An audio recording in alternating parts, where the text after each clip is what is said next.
Hello, everybody, and welcome once again to your weekly episode of Alley Talk here on Philly Sports Network. As usual, I am your host, Kyle Fisher. Joining me this week, he's been a regular. We've seen him a bunch so far since we locked down the 2 p.m. time slot.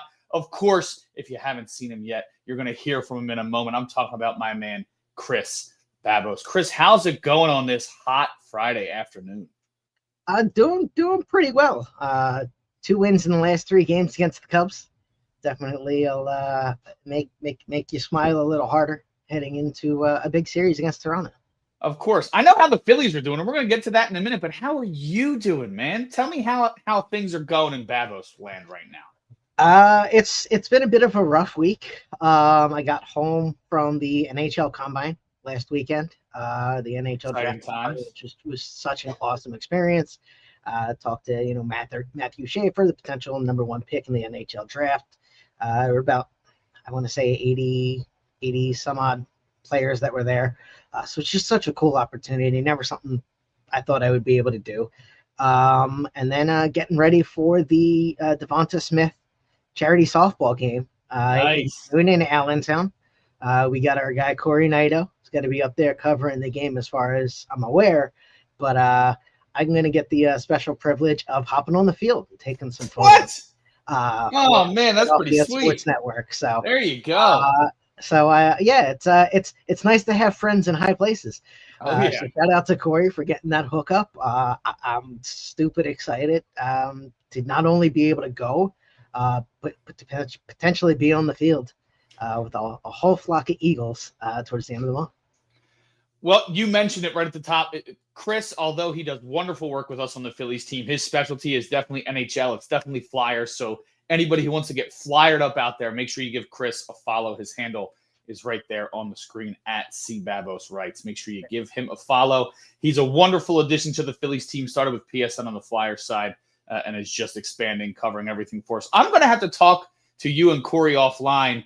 We're going to have to find a way to get me in that bad boy next year. I don't know what kind of charity I can represent, but I am a slow pitch all-star, if you will. Multi-time champion. Go ask my boy Evan, who's probably in the comments. We might need a PSN translator or something. Somebody's got to get in there, right? Well, I'll figure out a way. Well, you and Corey do some sleuthing. I'll put a highlight reel together. We'll get something going super soon. Let's get into the Philly stuff, though. Once again, before we get into our first topic, we want to thank you guys for tuning in to this recurring time slot. We finally have that time slot down, so thank you for all your support, guys. If you want to follow us throughout the season, at Kyle Fisher 45 on socials, at @CBabosWrites on socials, and don't forget to check out the PSN. We got the banner at the bottom, at Philadelphia SN on Twitter or X, at Philly Sportsnet on Blue Sky. And obviously we're here on YouTube pretty regularly. We do Flyers streams, Sixers streams, Eagles streams, but right now we are in the heart of Phillies season, coming off of a big 3-game set against the NL Central leading Chicago Cubs. The Phillies are able to bounce back after going 1-9 in their previous 10 going in. Yikes. Really expending the bullpen, emptying the tank in the pen over the weekend. Yikes again. And still, despite all of that, they were able to bounce back and take 2 of 3 from Chicago. Huge win to get them right. We'll see if it truly was a get-right series or if it was a blip on the radar when they faced Toronto, who handled them with relative ease up in Toronto last week. Chris, how you feeling after that Cubs series? I mean, look, the Philadelphia Phillies are a good team at home, 21-13 on the season. So they play well in the friendly confines of Citizens Bank Park. So I definitely don't think it was a blip on the radar. They're going to have a fight on their hands against the New York Mets. They're down 5.5 games now as it sits. Granted, it's June. It's a little early to be thinking about the standings as it relates to the end of the year. But I have to imagine after winning the NL East last year, that's got to be a goal for the Phillies to get back to that mountaintop. They got a big 3-game series coming up with the Mets at home that they've got to take 2 of 3 games as far as I'm concerned. But it's with Bryce Harper getting hit, and we'll talk about this in the injury section a little bit. For sure. And going out of the offense, you can tell how it ended up crippling essentially the Phillies' run production. Now, granted, Harper came back for a couple of games. He was 1 for 13 in those games, so he wasn't exactly productive himself. It really comes down to, can the Phillies produce with runners on base? In the 4-3 win, they got it done with some timely hitting on Monday against the Cubs. And then on Wednesday, it was Alec Bohm and some clutch hits with runners in scoring position. So, oh yeah, and something we'll touch on, the amazing first inning with Trey Turner getting on base in the small ball to generate that first run. I was a big fan of seeing that from the Phillies because that's what Turner's got to do in this lineup. For sure, man. And obviously we'll get into more in depth about the move for him moving up to the leadoff spot seemingly permanently, regardless of the hand of the starting pitcher. Bryson Stott sliding back down a little bit. There's one thing that you mentioned that makes me want to shift the order of things that I had going in my mind a little bit. I wanted to go into the pitching first, but you mentioned their struggles with runners in scoring position over that rough stretch, and I did a little bit of a deep dive, and let's get to that right now. So prior to this series, over the last two, where they lost, 5 of 6, lost a few before, or it was a sweep, and then 2 of 3, and then another sweep on the before that. So across those series against the Pirates and the Blue Jays, they scored 16 runs, 8 of which came in one game. Not what the only one that they had. They scored 8 runs in that one game. They scored 8 combined across the other 5. They scored 15 runs against the Cubs in 3 games, against one of the better teams when it comes to scoring runs themselves. So you knew you had to keep pace, and they did it in a variety of ways. Kepler hit a home run. The Bohm show the one day. Trey being Trey, leading the league in hits. He's been doing exactly what was asked of him in the offseason. So I went back and I looked. Before that, and I'm using True Media to do all these stats, and you can filter by a date range, not a specific game. So the 2 games happen to be a doubleheader. They had a win and a loss that one day. So I'm going to go before their 2-9 stretch instead of their 1-9 stretch. But before that, there's been a lot of talk about, are they getting the timely hitting? A lot of times it didn't feel like it, especially in losses. And we've talked in the past about how it feels like people are putting too much or hinging too much emotion on every game as if it's the NFL, right? But before that 2-9 stretch, they had a 259 batting average, good for 10th in the majors with runners in scoring position. They had scored 205 runs as results of at-bats when runners were in scoring position, good for 6th in the league. So no matter how you tried to look at it before that rough stretch, they were in the upper echelon of offenses, despite it maybe not feeling like, where's the power from Bohm? Where's the power from Trey? Where's the power from Nick? Schwarber obviously provided most of it, but Harper at times felt like he was going through a blackout in power, if you will, for lack of a better term. And yet, through all of that, they were staying in the upper third of offenses in the league when it came to hitting with runners in scoring position. And one of the ways that they've done that is by simplifying the approach, passing the baton. Well, one thing that manager Rob Thompson spoke a lot about during this rough stretch was how they were getting out of that mode. When Bryce Harper is out of the lineup, he said it in previous years, and this rough stretch over 11 games was a perfect example. Guys start to feel like they need to do too much. They get out of the Thompson said something last year that I loved. He said, you need to fall in love with the team, right? Fall in love with the team again, because yes, everybody wants individual glory, but the only way that you get that individual glory is by setting up the next guy and being part of that setup. If everybody's setting each other up, then it'll come back to you, right? During that 2-9 stretch, they dropped to 22nd in batting average with runners in scoring position, hitting only 233. They were tied for 23rd in runs with just 21 runs over that stretch. Again, 8 coming in one game that we're aware of. So 13 runs across 10 games in an 11-game stretch is not going to cut it. I don't care how good your pitching is. It's not going to cut it, especially when you're playing pretty good squads in the Blue Jays and the Cubs. Obviously, an extremely small sample size. I'm gonna explain the numbers in a moment, right? They jumped back up to the middle of the pack in that Cubs series. Let's look specifically at the numbers, though, not the rankings, because there was a couple outliers. Like the Dodgers had some outrageous. Before you get into outliers, I just want to point out, you mentioned something about the power numbers. Yeah.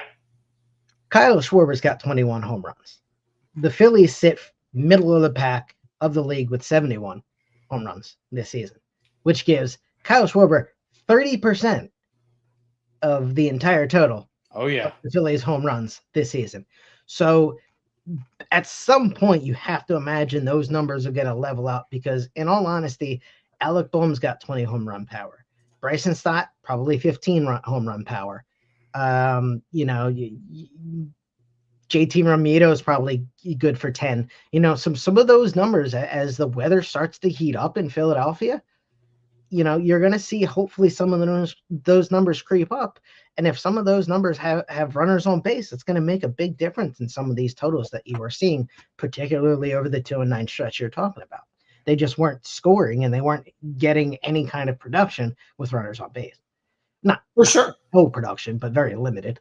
Yeah, and it was a lot of singles, a lot of walks, a lot of nobody hitting the killing blow, the knockout punch, right? That didn't seem to come, even if the numbers supported before that rough stretch that they were playing good offense regardless, right? So my biggest fear is at this juncture, it's they can hit, they can hit for power.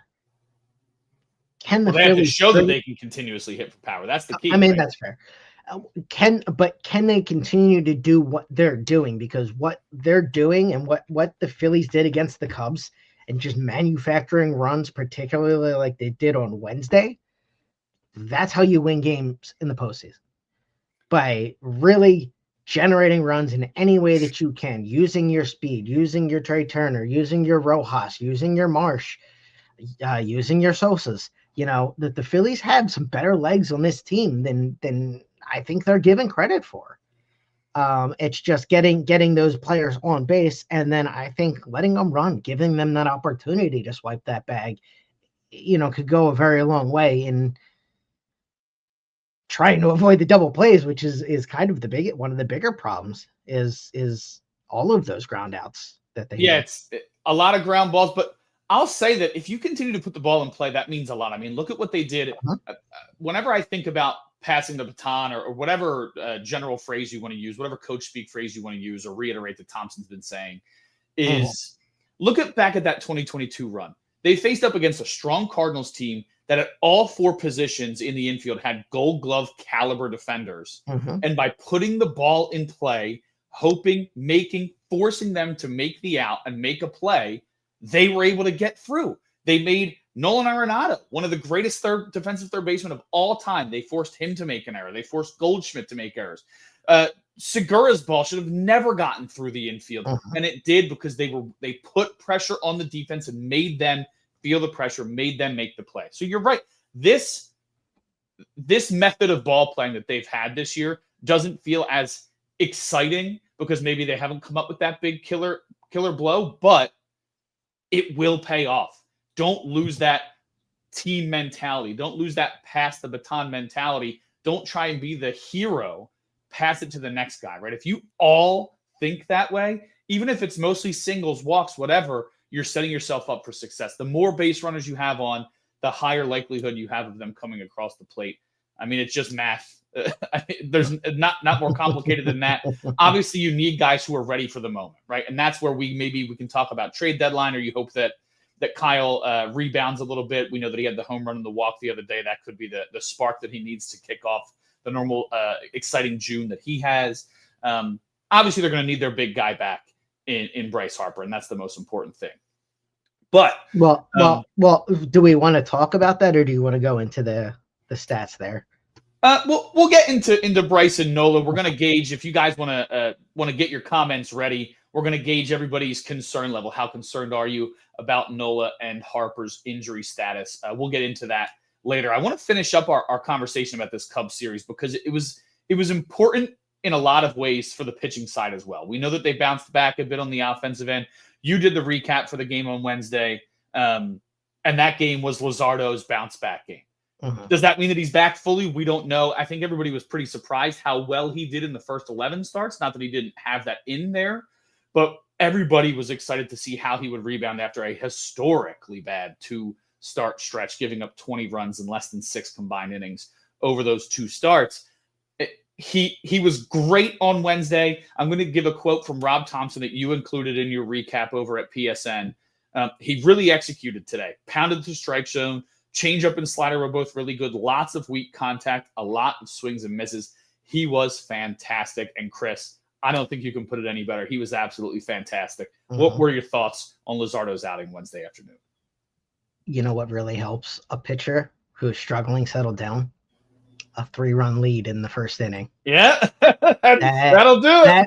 That was one of the first things that I thought when they generated those early runs, is how important that was for Luzardo, because obviously he got through the first 3 batters, or maybe 4, I forget exactly, but he got through the top of the first inning unscathed, and then at that point he's got a 3-0 lead and he can settle in. He can make a mistake. He can give up a solo shot, which he didn't until later in the game when it was more in hand, but I felt like that was so important for Luzardo to settle down, and then just it's him and JT having a catch. JT punching in the numbers, Luzardo winding back and firing, and 10 Ks, they didn't really know what to do with him, and that's the kind of stuff that Jesus Luzardo has.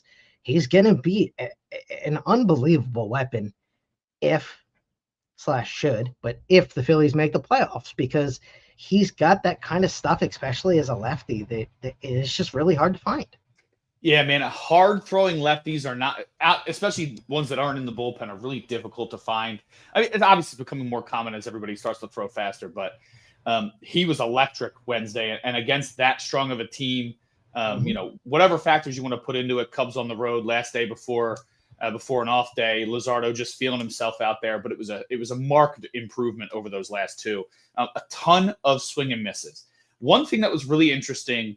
Also, not to cut you off, if we're going to throw away every last game, getaway day, anything like that, that's 50 plus games of the season. Yeah, yeah. You can't now, granted, I understand. Like, you'll have 6 game sets. You're at home for 9 straight. Maybe that last game you're getting ready to go on like a 2-week road trip. Okay, I get that, but I've always loved that argument. It's like, oh, getaway game didn't matter. They're about to do this, that, or the other thing, and it's like, yeah, well, if you're going every last game of a series, that's a lot of games that you're kind of. Not you particularly, but that people are just like, yeah, no, that one doesn't matter. Yeah, you're right. You're right. I shouldn't discount that, but who knows the reason why he was so dominant with the Cubs outside of the adjustments that he made. So one thing I found really interesting, he relies on that sinker. Some people may call it a 2-seamer. That sinker quite often in his career. I think he has less than 10 starts in his career where he didn't throw a sinker at all. They emphasized the sinker a lot when he first came to Philly, and he didn't throw it at all on Wednesday afternoon. He really relied on that 4-seamer, pounding the strike zone, getting the RPMs up, getting that mile per hour up, and then just trusting his off-speed stuff was huge. And one thing, great job by Rob Friedman over at Pitching Ninja. I'm going to share some content with us in a moment. I've got to bring this up real quick. The adjustment that he made in the way that he placed his hands is clear to me that they found something that something that just wasn't working, right? Whether it's tipping pitches, whether it seemed like it was mostly with runners on base.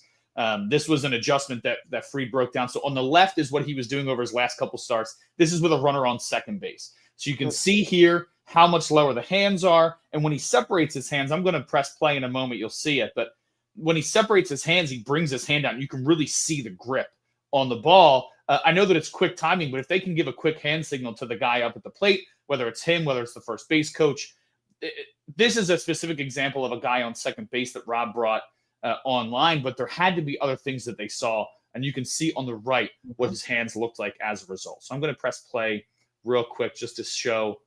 You can see his hand come out. You can see that grip at the pause right there.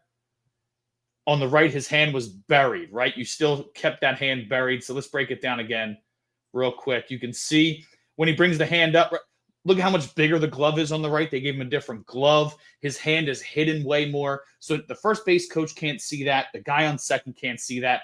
And it made him feel more comfortable and confident in the way that he approached hitters on Wednesday. So hopefully that's a change. That's the main thing that they saw, and they'll be able to make a full-time adjustment. So yeah, we wanted to make sure that we broke that down. Great job. If you haven't followed Pitching Ninja on social media and you're a baseball fan, what on earth are you doing? Not that they need a shout out from us, but right. Yeah, they're way bigger than we are, right? Well, not even pitching ninja. John Boy, who just partnered with the MLB as right, which is awesome. And they broke down. I want to say it was Boston, and it was something. I want to say it was maybe Boston and Seattle. I forget exactly what the team was, but basically, if it was a fastball, the first base coach, stayed exactly where it was. If it was an off-speed pitch, he would just walk. Yeah, yes, I remember very this. Subtle. It was very, very subtle. But out of your peripheral vision, you can pick that kind of stuff up. So in one of those situations where baseball, all you need is the smallest advantage. We don't need to talk about the team down south and certain garbage receptacles. But sometimes that's all you need to really be able to have an advantage in a sport that is as hard as baseball. So it was one of those things that I felt was notable for the coaching staff or the pitching coaches to just make sure that he's as comfortable out there as he can be. And, if you're able to go out there and throw, 5-6 innings, 10 strikeouts, I'd say you're fairly comfortable. Oh yeah. So like you said, he gave his team 6 innings, 5 hits, no walks, just the 1 run on 99 pitches, 10 strikeouts, as you mentioned. Huge outing for him. He hopes to continue that next week against Miami, down in Miami against his former club. Another big positive from the Cubs series, Zach Wheeler comes back. There was a little worry. He's a creature of habit like most pitchers are. He does not like that extra day's rest. It had been a little while as he left the team to tend to his family for the birth of his child. Threw 103 pitches. Child's already causing problems. Yeah. So 6 innings, 103 pitches, 70 of them for strikes, 3 hits, 1 walk. You get a Wheeler outing out of Wheeler. Struck out 7, just the 1 run, which was a first inning home run. So he really settled down after that. Luzardo shutting the door, surrendering the last 7 batters that he faced in a row. Tuesday was a little bit of a different story when it came to pitching, and it's a moment in time for the young rookie Mick Abel. What were your thoughts? Obviously, only going 4 innings. What was your thoughts? Are you concerned about him, or is it, hey, it's 1 outing, we got to see how he rebounds before I pass judgment? Yeah, no, it's 1 outing against a really good lineup. They were shut down by Wheeler. It's going to be tough to keep the Cubs down in an entire series. The Phillies are lucky that they managed to get the series win against the Cubs in our reality. So I think it's one of those situations that, Mick Abel's going to be fine. Whether or not it's a decision from Dave Dombrowski to utilize what would seemingly be potentially sky-high value after the start that he's had and what he could potentially parlay that into, I don't know. I'm kind of torn. I would love to see him stick it out and get 2 years and see what you have there, because he went toe-to-toe with Paul Skeens in a great pitching matchup. So, I mean, I'm not going to sit here and say that Mick Abel is Paul Skeens. Andrew Painter might have a shot. Mick Abel, maybe, probably not. But at the same route, he's got some skills. So, we haven't touched on trade deadline stuff. We might do that in, the coming weeks. If Mick Abel is able to get you someone like dare I say, Luis Robert Jr., maybe a Taylor Ward out of Anaheim, dare I say a Mike Trout. I know that's not going to happen. That's just been a pipe dream forever. You kind of got to look at it, but it's one of those situations that I think Mick Abel will be just fine. Yeah, I think so too. And I mean, it's going to be an interesting thing to watch, right? I don't think you can say that he's not the same guy because of 1 outing, just like you couldn't say that he was a stellar pitcher because of the prior 2 outings, right? So we need to see how he does. If that's the criteria, you cut Luzardo. Yeah, right. Giving up an entire month's worth of runs after it twice. Yeah. Back to back. And obviously they're not going to do that. Again, I think you hit the nail on the head. You can't treat Philly season like Eagle season. Every loss is not going to sink your season. In the NFL, you lose 8 times, you're probably picking in the top half of the draft. Oh yeah. That's the reality of that situation. In baseball, you're going to lose a third of your games and still make the playoffs. For sure. But it's how you respond and how, like, we talk about how the MLB season is like a test of character, a test of wills at times. So this is the first test that Mick Abels had to face at the major league level. How does he bounce back from what felt like a pretty rough start? He did limit base runners enough that the 3 home runs he gave up were all solo shots. He left with the game with his team having a chance to win. Now they didn't. They ended up getting the lead back, and then Taijuan Walker came in and surrendered it in his first test in a high leverage situation. But both of those guys are going to have to take something from that game, learn, and adjust. So that will be an interesting storyline to watch moving forward. The one thing I did like, so he struggled pretty mightily in that 4th inning, lost a lot of his control, especially on the fastball, but he stayed with the curveball. A lot of times when guys start to lose control of their fastball, they get scared of the off speed because you build the off speed off of the fastball.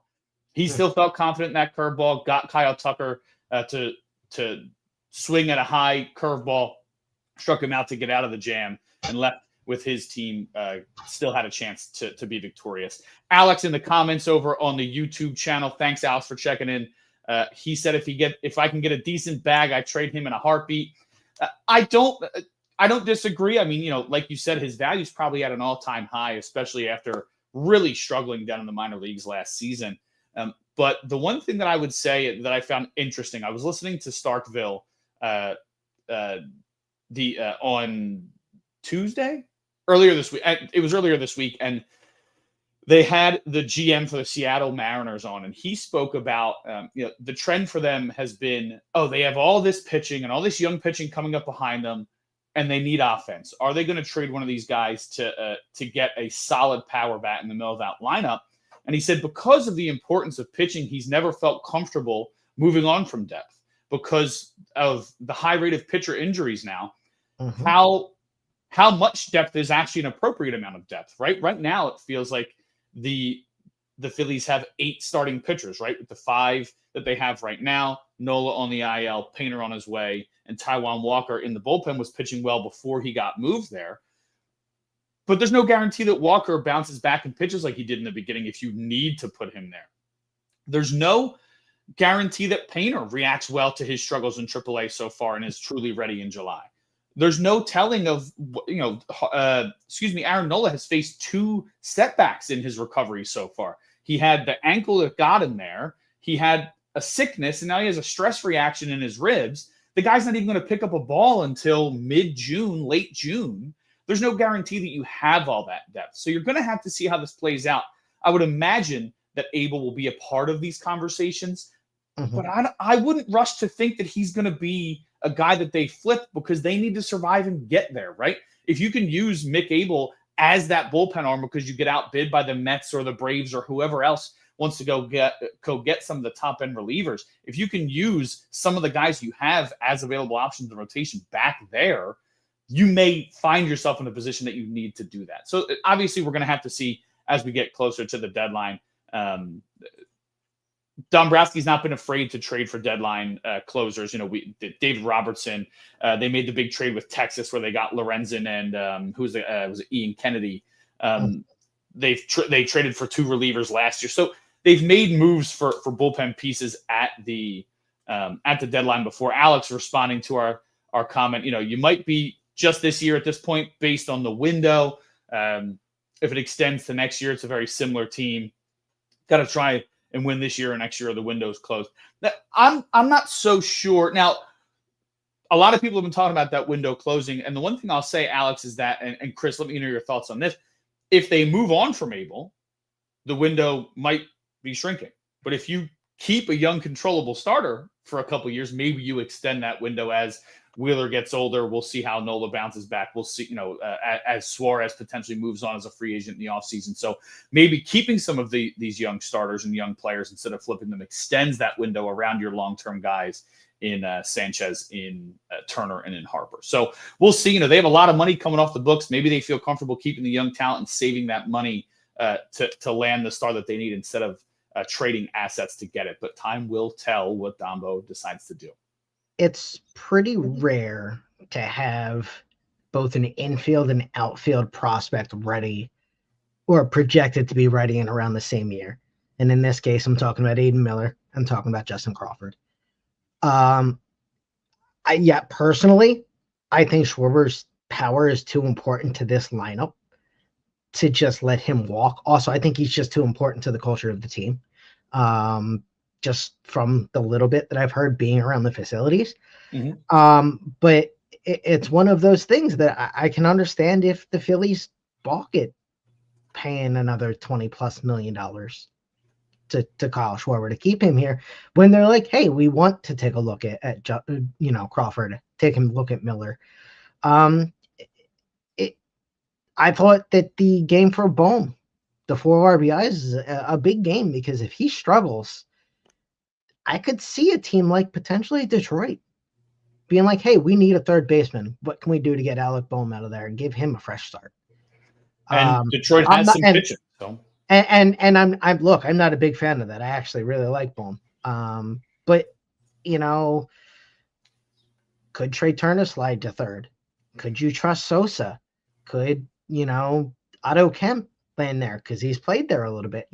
So you do have some options if you decide to move on. But again, I Bohm is one of those players that when he's on, he's on. When he's off, I feel like you can see it, and that's part of growing and maturing as a ball player and as a person overall, is learning to handle your emotions in pressure situations. For sure.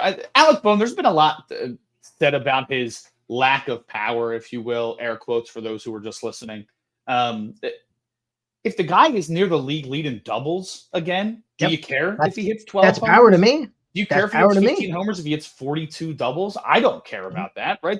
To me, that's a valuable piece in the middle of any lineup. I don't care what team you are. The only way that I could see them moving on from Alec Bohm is if there was some sort of internal contention that suddenly revealed itself publicly. I don't think that there's that, speaking to people that I've spoken to around the club and then spoken to people who have even more insight than we do. It doesn't seem like that's the case. The only way I could see them moving on from Bohm this year would be if they were doing a corresponding move, right? If they were to move Bohm to a team that needs a third baseman but maybe doesn't need as much power, and then they were to in turn go get Eugenio Suarez or someone like that. That's going to they're going to kick us off of YouTube, right? For this one. What would you trade Alec Bohm in a package deal if somehow the Pirates move Skeens? I mean, everybody, which I would give them everything that they wanted. If Skeens was on the, I mean, it's a silly question because it's not going to happen, right? But if they said, hey, we want Alec Bohm. I mean, it's Pittsburgh, so I'm not going to say. The only reason they wouldn't is because Alec Bohm makes money. They don't want to add money, right? Like the idea, he doesn't make a ton, but he makes some, and he's not under team control for a long time. Like they would probably say, we're starting with Miller and Crawford and honestly, yeah, and Abel, and then tell us what else you can add. I mean, you're talking about they would need a better return than what the Padres got for Juan Soto from the Yankees.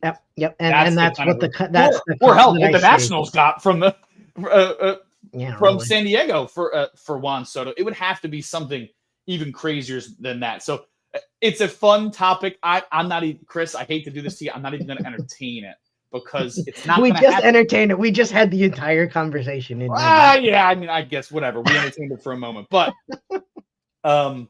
I think that if we're not going to do a deep dive into trade deadline targets. We're going to save that for another episode. But they need to start. They need to be looking at outfield depth, at bullpen help. Probably outfield starters, and then use some of the guys they have as depth if they're not part of the move themselves. That's where more we are looking for improvement, because that is their weakest spot. I mean, you look at B-WAR, at least the 3-4 guys who are, if you count Weston Wilson as the 5 guys, I mean, you're talking about a negative WAR in the outfield across the 5 guys that they've used out there. So that's not what you want to see for a team that has World Series aspirations. The big question for me about the deadline is, are the Phillies going to be one of the early actors? Are they going to be a team that goes, we're going to start adding mid-June instead of late July? Are we going to add before the All-Star break? I would like to see them do that. Jump the gun a little bit and target some of these people. Maybe go get a Bird from Colorado. They know that they're out. Maybe call the Athletics, see what they're willing to to get out. Comment. I'm not going to share, but Alex, I see your comment. Yeah, and wonderful stuff. I'm not going to put it on the YouTube, but I know your situation, and just let's say it's a high asking price, but I understand that you'd be willing to pay it. So appreciate the laugh midstream, Alex. For anybody, we're going to do a quick reset, and then we're going to get into discussing some of the upcoming games, especially this series against the Toronto Blue Jays. Once again, you are listening to Alley Talk here on Philly Sports Network. We are live on YouTube and Twitter/X every Friday at 2 p.m. Myself and a rotating cast of characters from the Phillies team over at Philly Sports Network. My name is Kyle Fisher. I'm one of the lead writers on the Phillies staff. You can find me down at the ballpark a lot alongside our other lead writers. You can follow me on Twitter at KyleFisher45. Same on Blue Sky. Chris Babos with me this week. Not only does a great job for us with the Phillies team, he's also one of the leads over on the Flyer squad at Philly Sports Network. At C Babos writes on both X and Blue Sky. So and Eagles. Can't forget the Eagles. And Eagles. I forgot that you do. I mean, my guy Chris has everything covered. So make sure you give him a follow at Philadelphia SN on X, at Philly Sports Net on Blue Sky. Make sure you follow us all throughout the year.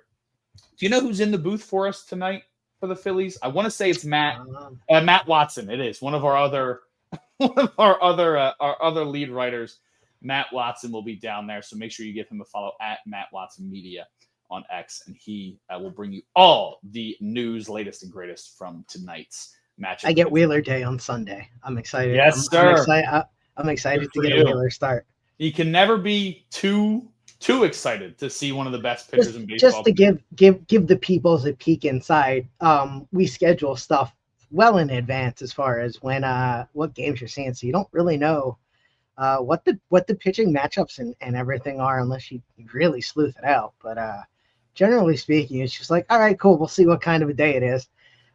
So I was excited to see that the Wheeler's going on Sunday. There was a trend there where I had like every Aaron Nola start I was down in the booth for. It reminded me now, Aaron Nola, much better pitcher. This is not a shot at anybody, but we had partial season tickets when I was younger, and that I think it was 08 or 09. And my family seemingly had the Joe Blanton package every single time we were down there. They had the four aces and Joe Blanton, and we only ever saw Joe Blanton, it seems. So no matter how much I love Joe, I did call that World Series home run right before it happened. I called it as a joke, but it was right.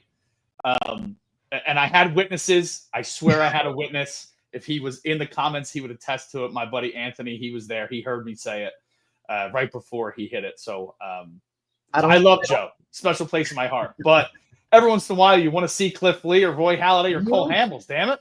Come on. I don't often shout out 97.5, but they did one of their questions of the day. It was like, what was the Philly sports myth that ended up not being true? And my answer to that, I still believe to this day, I was sure when we had the four aces, they would win at least 2 World Series.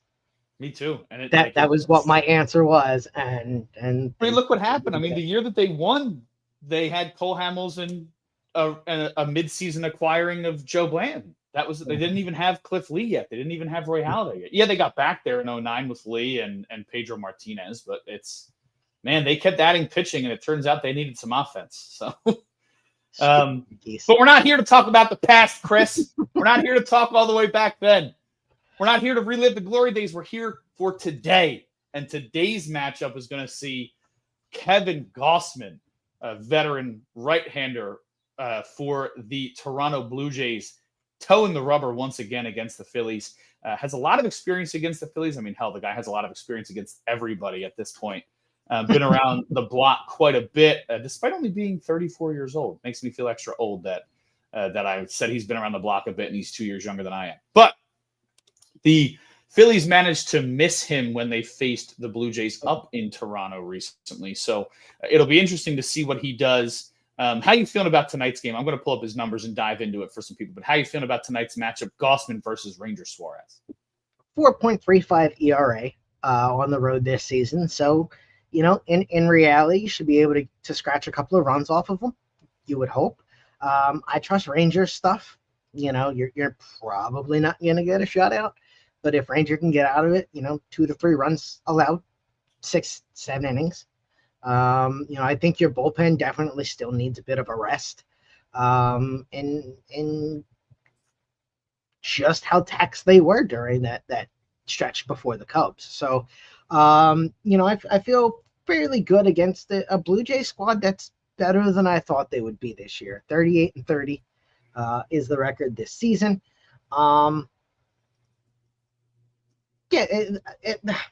They're not a team where I'm like, oh man, we're in for a series, but they definitely have some ball players. Bichette, Guerrero Jr. Like you can't mess around against this lineup. But I trust the Phillies pitching. I think they've got enough to navigate it and continue to do what they've been doing. Take 2 or 3, you'll be just fine. For sure. When they went up to Toronto, not only are you going on the road, not only are you worried about Bryce Harper at the time, but they jumped out on them in that first game and then really struggled the next two. The thing for me is they were red hot at the time. Now, I don't know what the Blue Jays record over their last 10 have been or anything like that. We can pull that up in a moment, but they were red hot when the Phillies had gotten to Toronto, and obviously playing at home, you feel great. They've still been playing a lot of good ball. So after taking 2 of 3 versus the Phillies, they took 2 of 3 from the Twins and then won 3 straight against the Cardinals. So they stayed hot through that series. We know what their offense can do when it is firing on all cylinders, as you mentioned. Bichette has really turned a corner this year. Real quick, and I'm diving into the people's numbers. This is how long Gausman's been pitching. Zach Wheeler has 2 at-bats against him in his career. Guys don't pitch him. Ranger Suarez not only has 1 at-bat, but has a triple off of him, which is insane. There you go. Ranger Suarez has a triple off of anybody is hysterical to me. Joe Ross has a hit off of him. That's how long this guy's been pitching and been around the league. Speaking of triples, how about that ball Castellanos hit? Oh my goodness, man! Clanked literally an 2 more inches, and an inch or 2, and it's a home run. Speaking of Nick Castellanos, this guy. Oh, wait 1 second. This guy here versus Kevin Gausman in his career, 9 for 27, 4 doubles, 2 homers. So Nick, a couple years ago, when he had been struggling mightily to start the season, he started out. He really got on a hot streak and started his ascension back to his normal numbers when he faced.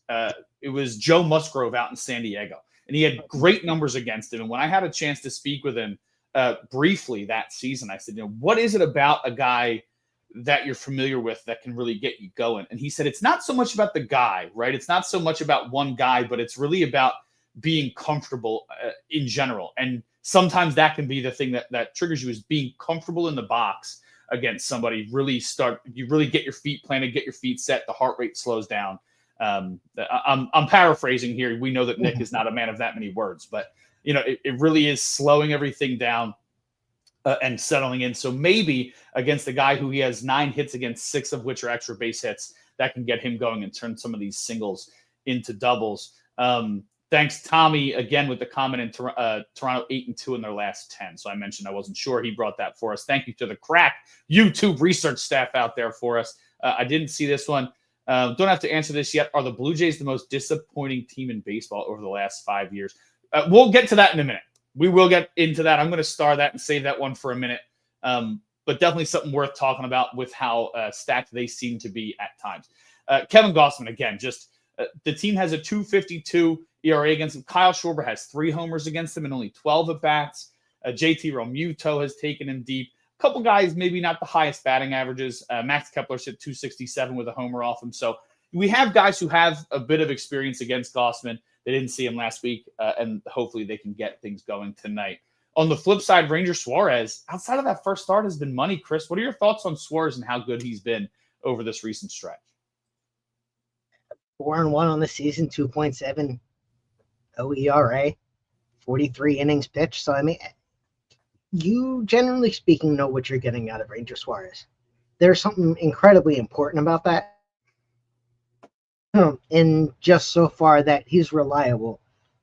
He hasn't given up many home runs, 2 home runs this season. In a ballpark that can allow home runs fairly easily. So,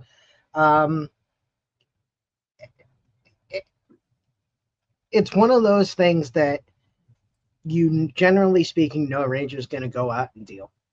He has the same number of hits as he has strikeouts. So that's not going to be a problem in generally speaking getting those people out. It's just whether or not the offense can kind of allow him to settle in the game like they did Luzardo.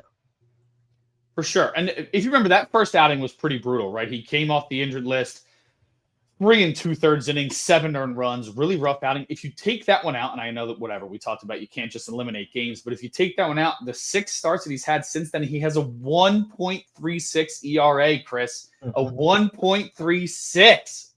32 strikeouts to just 9 walks. His FIP isn't even outrageously huge. It's 2.88. So maybe getting a little bit of luck, but even if his ERA were close to 2.88, you're very excited, very happy with that. There was a lot of talk about what are the Phillies going to get from him when he returns, and he looks a lot like he did in the first half of last year, especially after that first start. Man. Just a lot of really impressive stuff. A lot of questions on for Ranger Suarez, and if he's a piece that the Phillies could flip because of that supposed depth that they have in that coming down the pipeline with a Mick Abel, with an Andrew Painter, that you might not want to extend Ranger Suarez. So at that point, what can you get on the market for a sub 3 ERA pitcher? Yeah, I mean it's tough. The tough part with a Ranger trade is that he is a free agent at the end of the season. So you'd likely have to trade him to another contending team that has something that you need, but desperately needs starting pitching. Now, most teams in the league need starting pitching. It's just a matter of, do they have what you need in return? Do they have a right-handed power bat, an outfielder who's an above-average ball player, who has a positive WAR even at this rate? Do they have somebody like that that they could go to? We're going to do a deep dive episode coming up soon. We will promote the crap out of it. Matt Watson, actually the guy who's in the booth tonight, is working on a trade piece, and then I'm going to follow it up with a trade piece where we do dives into who can we target as 2-for-1s, right? So can we target the Angels for Kenley Jansen and Taylor Ward? Can we look at Bednar and the backup catcher in Pittsburgh? There's a lot of options. I know how much you want Cedric Mullins out of Baltimore. Kylie, if you're listening, I'm sorry. I don't know what to tell you. Kylie, our crack social media manager over at Philly Sports Network, she has this disdain for Cedric Mullins. She lives in Baltimore. She watches him every day, has a little bit of a different opinion. Obviously loves his game, but has rejected every single potential trade that we've offered in the the Orioles and the Padres are my argument on the most disappointing teams in baseball over the Blue Jays. I think those are both really good arguments. I'm not saying that I'm not entirely sure where that top 5 is on who all is the worst, but put them all in a blender because they've all been terrible. It's not a bad thing. So let's pivot just for a minute, because we want to be a show of the people out here. For those of you who are watching, we want people who are watching to jump in, give us your comments, be a part of the conversation. That's something that PSN has always prided itself on in our live streams, is we want you to be a part of the show as much as we are. Yes, we are passionate sports fans. Yes, we have a little bit of access, but that doesn't mean that you guys aren't out there knowing what you're talking about, grinding, doing some deep dives yourself. So definitely want to encourage that. My man Alex has been active in the entire show. And we're going to pivot to it real quick because I want to make sure we get this topic in before we hit the top of the hour. Are the Blue Jays the most disappointing team in the last 5 years? Actually, no, I have the answer, but please. You had Biggio at one point. You have Bichette. It was like the entire team was just former major leaguers' kids. Dalton Varsho, they go out and get him and move him, turn him into a Gold Glove center fielder. The pitching depth that they've had over the years and acquiring more pitching. They lost Ryu and replaced him with another guy. They lose one guy, they go get another. They went toe-to-toe with everybody when it came to transactions. But that AL East is deep. That's a tough AL East to get out of, and they really haven't gotten the job done. Most disappointing? I don't know, but from an outsider's perspective, disappointing results for sure for Toronto. Chris, give me your thoughts. It looks like you had a couple guys ready to go. Miami. Granted, not for the reason that he's thinking, but just across the board, Miami. I think the mariachi band, the mariachi band that that plays there is probably has more talent than the players on the field. No disrespect to the players on the field. Nice. That's not very nice. I'm sorry. Having said that, they've been really disappointing. The Padres, when they got Soto, I really thought that was massive trouble for the Phillies. And that was nice in the position. So that series, man, that Padre. Now, granted, it's a good memory for Phillies reporters, fans, what have you, because they won. But man, I remember going into game 1, game 2, I believe was in San Diego, if I recall correctly, in 22, 3. It was 23. I'm basically I remember the tells. I remember everything from that meeting and just being absolutely geeked up for the fact that these two baseball teams were going head to head, and I think Tatis was still suspended that year, but their lineup was just so dynamic that I can't believe 2-3 years later that lineup doesn't exist anymore. Weird, because they went from like acquiring everybody and ready to spend, and then they had that change of ownership and things kind of settled down. But they've been strategic. Look, they're still one of the better teams in the National League. It just didn't turn into what it looked like it was about to. It looked like they were about to explode into another Dodgers, where they were just going to spend this unlimited amount of money and hope for the best. And it kind of pivoted a little bit. Yeah, they don't have the star power, but with Soto, but they still have plenty of stars on that team, and that's still a dangerous team. I wouldn't call them a disappointing team, but I thought they were going to have a longer runway than they did the Seattle Mariners.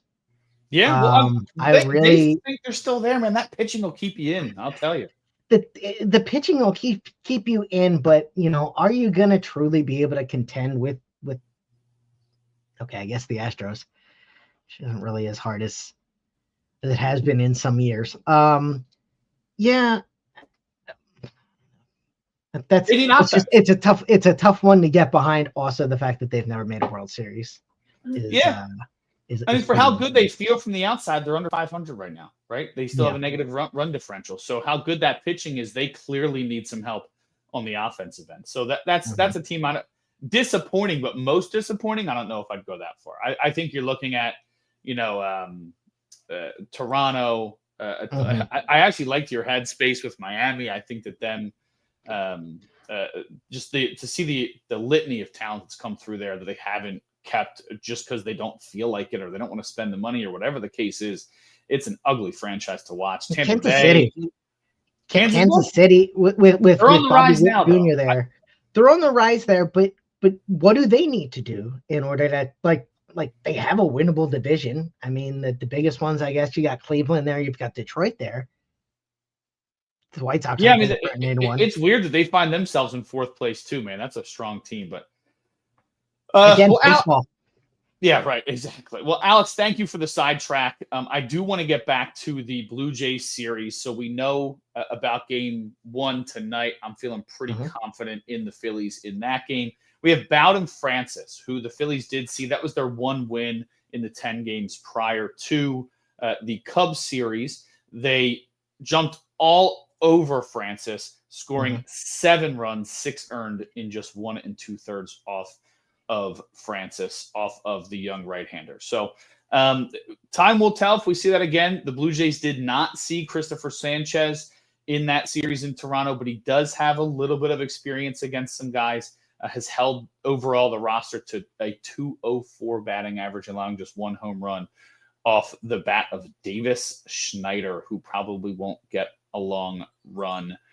So we'll see what that matchup looks like. But Christopher Sanchez has been also been nasty as of late. Had great outing against Pittsburgh. Great inning outing. Oh, I'm sorry, he did face Toronto. That's my mistake. 6 innings, allowed 4 hits. So not too shabby. Yeah, really good outing versus it was actually the same matchup, right? He was on the winning end of that one. And that was a good bounce back. He had 2 straight starts where he did not have a lot of strikeouts. He struggled at times with his control, didn't make it through 6 in either of those starts, but got right back to his normal his normal ways, going 6, and then unfortunately in a loss, but went 7 against Pittsburgh. So he'll have a chance to face off with Bowden once again, this time in Philly. For Christopher Sanchez, if you take a look at his statistics, his walks to strikeouts ratio are just phenomenal. 9 strikeouts, 2 walks against Pittsburgh in a 2-1 loss. 4-4 was against Toronto in that win. You got 5 strikeouts against Atlanta to 2 walks, 6 strikeouts against the Athletics, 3 walks, 7-0 against Colorado. So he really does not walk a ton of batters. On the year, he's got 28 walkouts to 83 strikes. So again, similar to Ranger, you generally speaking can tell what you're going to get from Christopher Sanchez. And that's one of the things that makes this Philadelphia team really dangerous. Yeah, his walks are a little up compared to last year, his breakout season, but that's a tough season to replicate. And we're seeing him get back to his normal. He had a couple rough outings in there mixed in, but we're seeing him get back to what we saw from him last season. His walk rate might be a little higher, but his strikeout rate is the best of his career at 10.3 per 9. So really, really impressive stuff from Sanchez when it comes to the strikeouts and limiting base runners. Feeling good about that one, too. We'll see if Francis, how he bounces back versus the Phillies. Sunday, the last game of the homestand before they take the road to Miami, we'll see the ace, the nature boy, Zach Wheeler. For those who are OG PSN readers, that was a nickname we came up with for Zach Wheeler. We went from new ace in town to Nate to nature boy to the nature boy, Zach Wheeler, for all our wrestling fans out there. Woo! Anyway, Zach Wheeler, plenty of experience against those Blue Jay hitters, has limited them overall to a 214 batting average. Maybe a little higher if you consider the fact that 2 of those at-bats were from Spencer Turnbull, former Philly there as well. But really strong numbers against what is known to be a really strong team. Vlad Guerrero has taken him deep, but not a lot of threat from that Toronto lineup when it comes to facing Zach Wheeler. And we know the kind of competitor he is. For anybody who wants to get a little bit more known about him, Matt Gelb from The Athletic threw together an awesome piece talking about Wheeler, the mindset of the 35-year-old now, as he gets later in his years, but continues to be one of the best starting pitchers in baseball. So if you haven't checked that out yet, go read that latest from Matt Gelb. Chris, we know what he did in his return against the Cubs. Do you expect more of the same from Zach on Sunday? It's kind of hard to ever count against him. So, yeah, no, absolutely. There's some cloudy weather rolling in through the weekend. I don't really think it should impact the games all of that much from what it seems like. Generally speaking, more so early tomorrow morning and earlier in the day on Sunday morning. Zach Wheeler's got that new baby daddy energy flowing. So I think he'll be just fine getting back towing that rubber at CBP.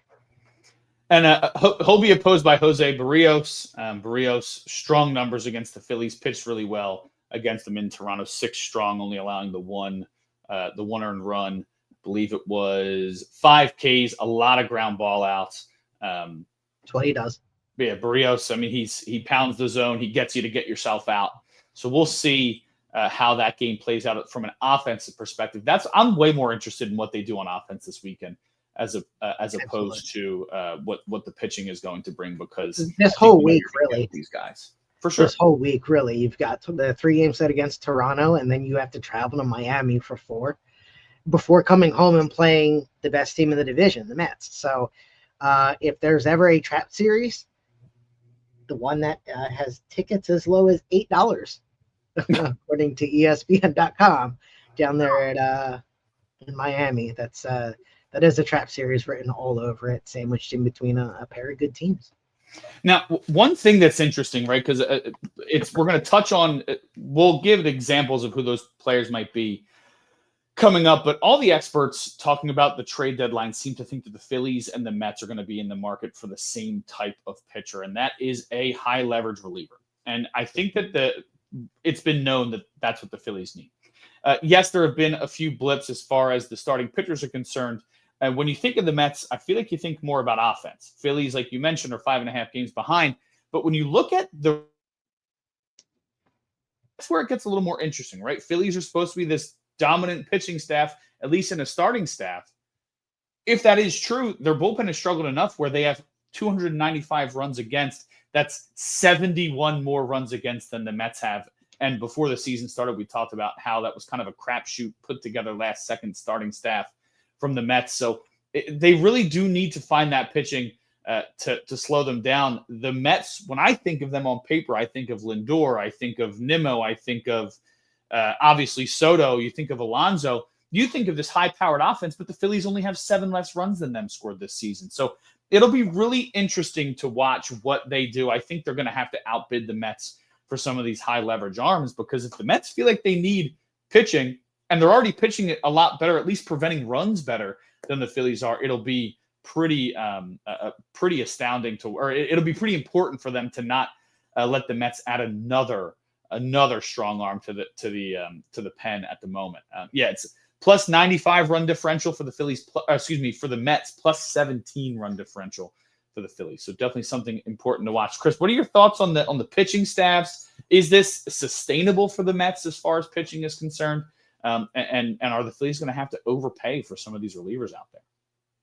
I mean, you're always going to overpay. That's kind of just the nature of the MLB deadline. I don't think you can concern yourself too much with what other teams are going to be doing.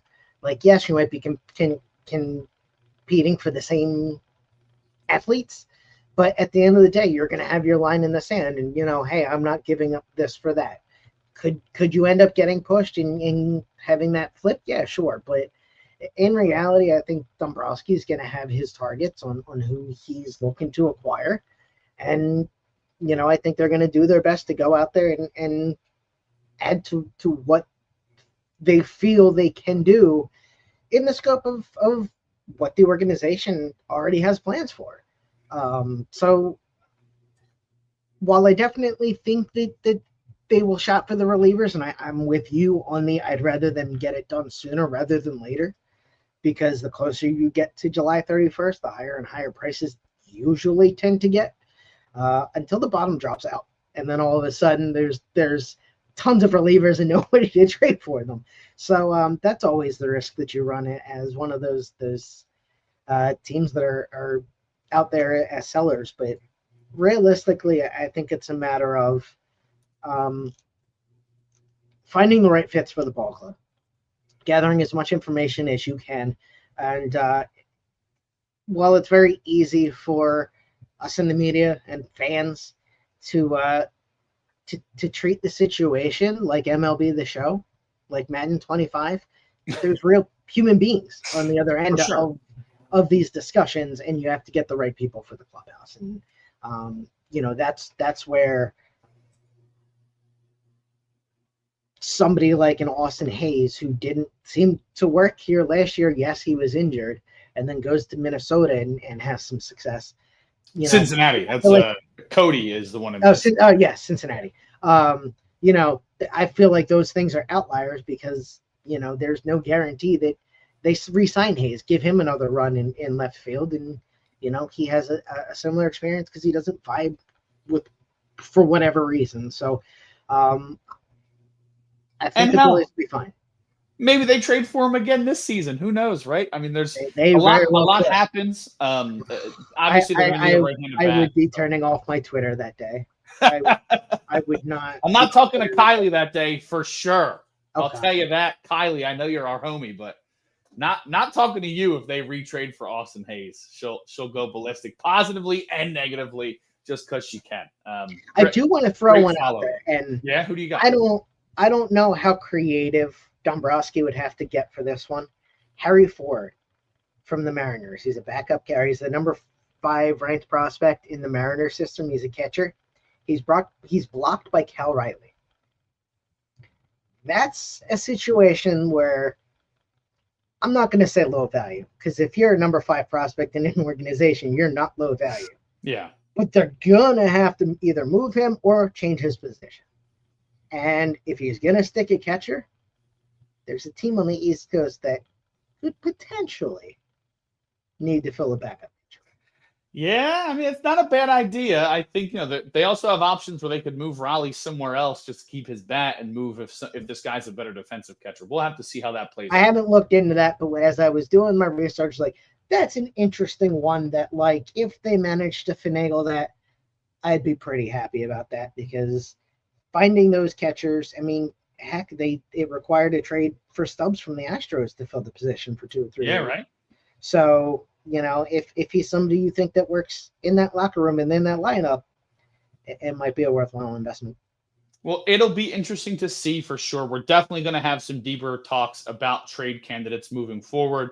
Like I said, our guy Matt Watson is in the booth for PSN tonight. Make sure you give him a follow on X at Matt Watson Media. He already put out his series preview, and he dives into the fact that while this is an important series, we all know about that Mets series coming out and how that division race, the Phillies want to make sure that they keep that thing as close as possible leading into that series. We know that they have that. Then they hit the road to go to Miami for 4 before coming back and taking on the Mets. The Mets have Tampa Bay at home this weekend. They'll hit the road playing Atlanta, coming back to Philly, and then going home to play Atlanta again. So that's 3, 6, 10 straight games after this Tampa Bay series against division rivals for the Mets.